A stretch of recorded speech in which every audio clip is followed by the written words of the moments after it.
Greetings all, welcome to Just Playing Crypto. Take two. Don't you hate it when everything goes perfectly and you say everything and you realize after rendering it that your microphone was not on? Crypto market go boom. What's going on with the crypto market? Well, let's see.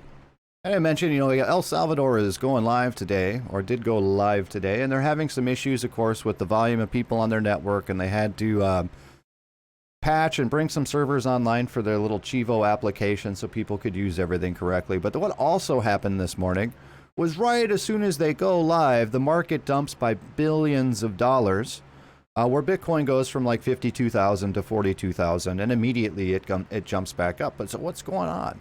Now let's see. Who has billions of dollars to dump on the market the very moment that El Salvador goes live, right? Because billions of dollars is more. I realized that El Salvador is giving $30 to each of their people. And I said, look, if they all want to cash out, Bitcoin will go down a little bit. But there's only like 5 or 6 million people in El Salvador total. So you're only looking at a couple $100 million worth of Bitcoin that would be sold off. Not really much to affect the market. What affects the market to where it just takes a straight line nosedive down? The old hedge funds, the old banksters, the old people who maybe don't like the fact that Bitcoin is being used as a currency and wants to send a little message. Let's just send a little message. So guys, this is one of these deals where you don't panic and you buy the dips. All right. And I said, anytime you get from here going forward, if you're getting Bitcoin, low under $50,000, especially if you're getting it at like $46,000, $48,000, you should take your time with money that you have available and dollar cost average into Bitcoin, because Bitcoin, they'll probably want to play with it for a couple of weeks where it goes up and then it comes down and then goes up and then it comes down. This is the standard thing that they do. This is what they did back in May. It ain't going to go back down to $28,000 though. No, they tried to sell off and there was too much resistance at 42,000. Remember I say that 41.5 was the hard bottom for Bitcoin? Okay. Now, if you're like, oh my gosh, it went down 25%. What am I going to do? I just bought in yesterday. Okay. Time in the market beats timing the market, guys. So just a couple of months ago, if you dollar cost averaged in when Bitcoin was riding 31,000 for months, you dollar cost average into that. Do you really care that Bitcoin went to 42? You're still up 25% from a month ago. Right now, it's sitting at 47.4. It basically bounced up within 8 hours. It's already back up to where it was trading at before. So, guys, take these opportunities that the big banksters and the IMF gives you to invest. This is a long game. Bitcoin is an investment game. It's not I'm going to put in $50 into Bitcoin and then next week I'm going to be a millionaire. It ain't going to happen with Bitcoin. This is your preservation of wealth. And now, again, if you bought in at 30,000, how much do you care that it goes to 42, which it stayed at 42 for about 5 seconds. Now it's back up to 47. All right. Do you really care? No. I've been screaming buy the entire time Bitcoin at 30,000. Had you listened or not investment advice, right? Had you had the same opinion and done the same thing, you'd still be up by a fair margin in just 1 month on an asset that's worth $50,000 per one coin. You're not going to get that in the stock market. Let's, for instance, if Elon Musk and his Tesla organization, which I understand is doing very well in the stock market, artificially being propped up by government bonds and blah, blah, blah. But let's just say Tesla lost 30% in an hour. Do you think Tesla would bounce right back up? No.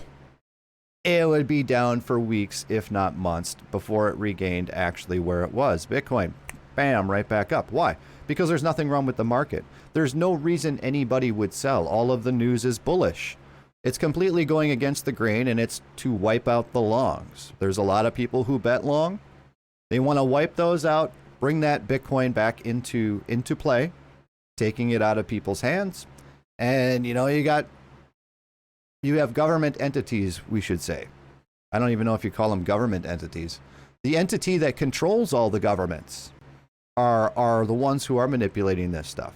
So right now we have this little battle between freedom and the people and decentralization and the banksters and the Rothschilds and the IMF and the Federal Reserve and all these people who want to tell you that those little green things in your pocket with all-seeing eyes on it is money. As they continue to inflate it and print more out of thin air.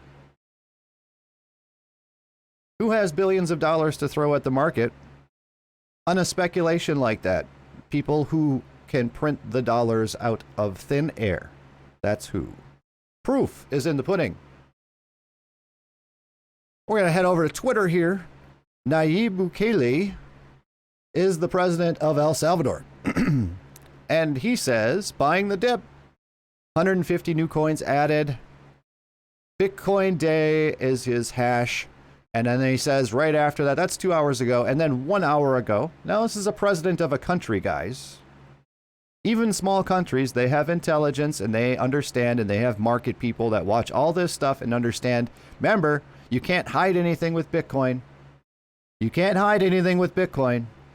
Billions of dollars coming from a handful of wallets. Can't hide anything.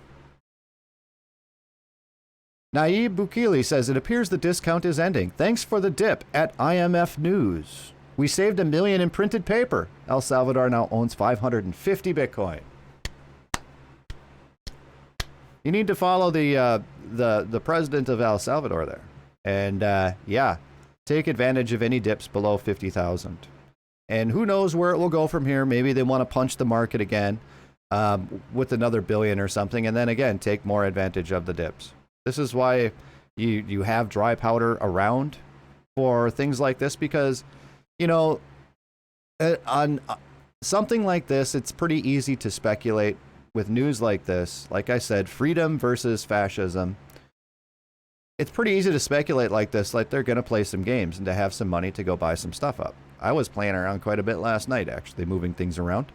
And the only thing that's really kind of a shame is the altcoins that have not been doing so great, and we're only just now starting to ramp up. You have XRP in there, you have Litecoin in there, and some other projects where it really kind of kicks them in the teeth. They're just kind of getting going, and altcoins do not do nearly as well as Bitcoin on when you're talking about recoveries, except for Sol. Sol does not care at all. It went down. Oh man, you take advantage of that dip. Sol went down to $149. It was at $190 last night when I was playing around. It went down to $149. Boom, right back up to $170. And yeah, we're sitting at $180 right now. Dollar cost average. This is what you get your dry powder for. And if you're waiting to see what happens with all of this stuff, now you know what happens with it. Okay? And if you got $1,000 on the side, you got $5,000 on the side, don't YOLO win. I'm going to miss out. No. Whatever it is, take 10% of whatever you planned on investing and buy something. Okay? There's a lot of alts that are real cheap. I mean, Solana is obviously not one of those at the moment. It rebounded too fast. Solana is still a great investment. At 180, it's, last night it went to like 195 or something. I don't remember off the top of my head. We could actually see 192. Yeah, it was pumping 193.50. So, at 180, it had pretty good momentum too. I mean, sure, there's nothing wrong with dollar cost averaging Solana because, again, guys, this is a long game, especially Bitcoin. But if you've been in the market for even just a few months, what do you care if Bitcoin loses 15%? You don't. Right? It's like, oh, darn, now I have to wait. Now, when Bitcoin hits a certain point or whatever you're invested in, once you've doubled your money, you better start taking some money out. All right. When you double your money, take like 5% profit. Take like, you know, whatever. Take whatever you have in there. You should be taking profit. And if you, if nothing happens with the market, you know, you can reinvest it, but there's always going to be dips because there's always people that are going to play around with the market, especially Bitcoin, right? So use these to your advantage and get some deals on some altcoins. Or, you know, Bitcoin below 50K, I say, is still just kind of a win. 50K might be a little too ambitious, but you could say 40, what is that, 47? If you're getting Bitcoin at 46, 47, you're getting a deal. And I am saying that understanding that Bitcoin could get punched in the face again and go back down to 42. But here's the problem is you're not going to catch it at 42, guys. I learned this lesson right when I first got into cryptocurrency trading, is trying to time the market. When you've got something that's really on a rise or something that's really fallen down, you're trying to hit the peaks and you're trying to hit the bottoms. It doesn't work. The only way you can do that is to set up your buy orders way ahead of time, and they almost never get hit. Sometimes you get lucky, but if you don't have a whole lot of money, you're likely almost completely invested in something. And the second that it goes down, you want to try and time it and get out of there. And a lot of times it will keep going up. Now you just paid trader fees and you lost out on profits. Or if it goes down, you're a little bit too late and you lost out on some profits. You can never really time it that good. And the problem with setting it with crypto is that it moves so much that if you set stop losses or you set these things, a lot of times you'll get a wick down by 15%. That will automatically sell your stuff, and then it will continue to go back up. And so there's some problems involved in doing that. But when you're up there and you actually catch it, and you're actually online when something hits its bottom, and you know it's the bottom, right? And you go on there and you go onto your Coinbase, you log into your account, and you hit on your phone, and I'm going to buy that. I did this was with XRP, right? I'm going to buy that XRP, or I'm going to sell that XRP, or I'm going to do whatever.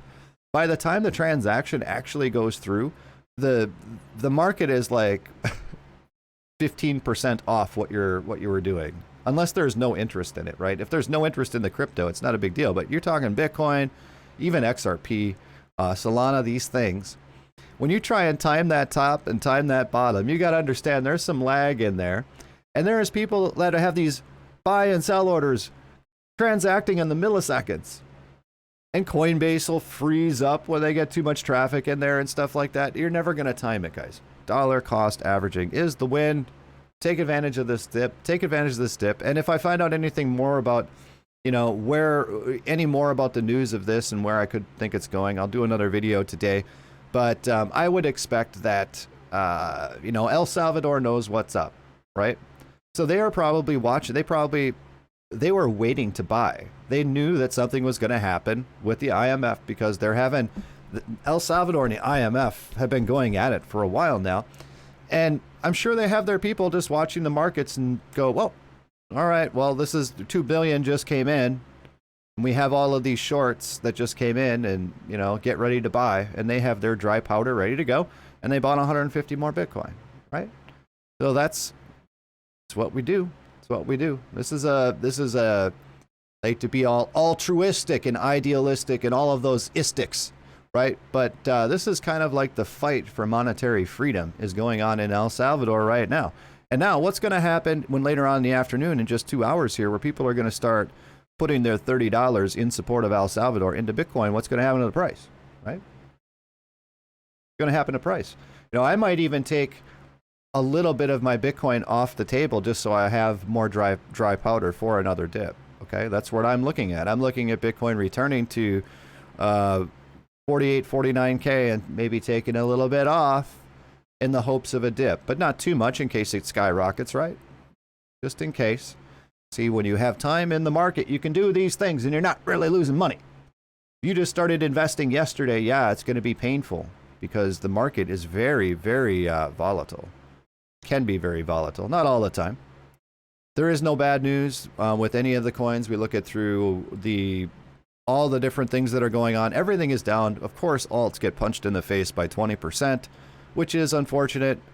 Bitcoin whatever Bitcoin does, the altcoins will go down twice as much. All right. So, and that's even evident in my dollar cost averaging tracker. Now, I started this tracker a month ago. All right. And I think the last time, yesterday, 2 days ago, Monday, I did the dollar cost averaging show. And my portfolio has only lost $100. Now, granted, I added $100 on Monday for dollar cost. So we'll just say this is 1,736 instead of, 1,900 or something. So my portfolio on the whole is actually still up in 24 hours because of Solana. But this is because these are all blue chip, good, solid, rock solid investments that can handle market volatility because the projects are just too good. I mean, it's like, I'm not going to sell that, I'm not going to sell this stuff. I'm not going to sell this digital gold. I'm not going to sell these phenomenal projects that our futures and our children's futures are going to be based on. I'm not selling that. Are you crazy? Right? Now, we'll look at the gambler example, and that one's down significantly more because the altcoins cannot hold. This one is, my alt portfolio is being 100% held up by Solana. All right. This is the gambler one where, if you get really, really lucky with Dogecoin making 1,000% gains, you might make some money. But no, the standard good blue chip stuff hardly even notices when the Bitcoin drops. So that is why you dollar cost average. That's why you set it. That's why you set, forget, and, keep an ear to the ground as far as what projects have some news going on. But the only FUD for any project that I am aware of is Cardano has a little bit of maybe possible issues with its smart contract rollout, but they still have a couple of weeks before they're going live with that, or a week before they're going live with that. So, they probably get it worked out. And despite that, Cardano didn't really lose a ton. A lot of other altcoins, they lost like 15, 18%. Cardano lost 12.8%. So there's still a lot of support for it. So that's what we have. If there's anything else that comes up, we will do another video. And we will see you next time, guys. Take care.